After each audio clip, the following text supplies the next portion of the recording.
Friends, welcome to Riyaz classes. आज के session में हम कुछ इंपॉर्टेंट क्वेश्चंस डिस्कस करेंगे from the chapter dimensions of business environment. This is the chapter of the subject business environment of MCO 4 of IGNOU MCOM final year. Before we begin, if you like the videos that I'm sharing, do hit the like button. Do share your comments to let me know you find all this useful for your studies. Also, don't forget to subscribe so that you won't miss out on watching and learning from my videos. So let us begin with our session. So friends, आज हम discuss करने वाले हैं हमारे जून 2019 में जो question आया था। ये हमारा सब्जेक्ट है MCO 4 यानी बिजनेस एनवायरनमेंट का। इसका फर्स्ट यूनिट है हमारा सोशियो पॉलिटिकल एनवायरनमेंट। उसका फर्स्ट चैप्टर कौन सा है हमारा? Dimensions of business environment. तो उसमें से लिया गया ये क्वेश्चन है। तो अब हम क्वेश्चन पढ़ लेते हैं। क्वेश्चन क्या कहता है? What do you understand by business environment? Discuss it's importance in business. तो चलिए इसका अब हम आंसर डिस्कस करते हैं। अब हम देखते हैं बिजनेस एनवायरनमेंट कितने टाइप के होते हैं। बिजनेस एनवायरनमेंट हमारा दो टाइप का होता है, एक तो इंटरनल एनवायरनमेंट हो गया और हमारा एक्सटर्नल एनवायरनमेंट हो गया। इंटरनल एनवायरनमेंट का मतलब होता है वो सभी एलिमेंट्स जो कि हमारे ऑर्गेनाइजेशन के अंदर ही प्रेजेंट होते हैं और जो हमारे which is within the control of the management of the organisation. तो अब हम देखते हैं इंटरनल एनवायरनमेंट में क्या क्या आता है। जो भी हमारी ऑर्गेनाइजेशन की पॉलिसीज़ होती है, जो उसके मिशन होते हैं, उसके ऑब्जेक्टिव्स होते हैं, हमारा ह्यूमन रिसोर्स फैक्टर आ जाता है उसमें, perception of the employees, moral of the employees.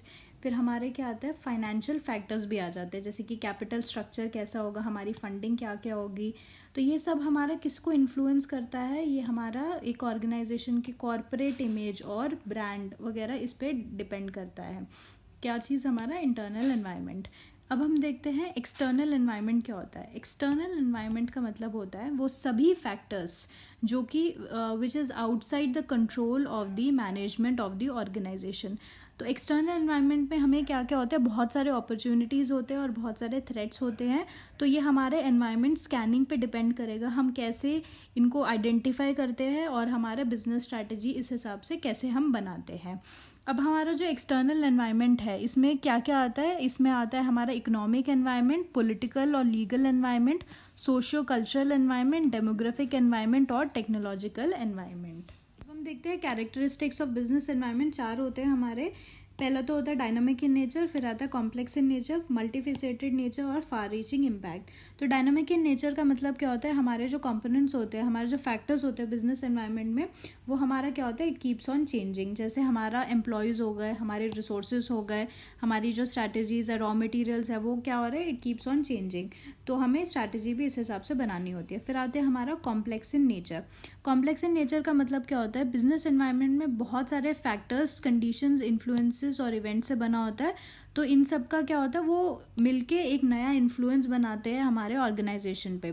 तो हमारा जो मैनेजमेंट है उसको क्या करना पड़ता है? उसको इस हिसाब से उसको सब एनालाइज करके, स्टडी करके पॉलिसीज़ इस हिसाब से बनानी होती है। फिर आता है हमारा मल्टीफेसेटेड नेचर। इसका मतलब क्या होता है? जो एक हमारे जो हम बोलते हैं एक्सटर्नल एनवायरनमेंट में हमारे क्या होता है? बहुत सारे थ्रेट्स और अपॉर्चुनिटीज़ होते हैं। तो एक ही सिचुएशन क्या हो सकती है? एक पर्सन के लिए वो उसको थ्रेट की तरह ले सकता है या फिर वो उसको अपॉर्चुनिटी की तरह ले सकता है। तो वो उसका एटीट्यूड और उसके परसेप्शन पे डिपेंड करता है।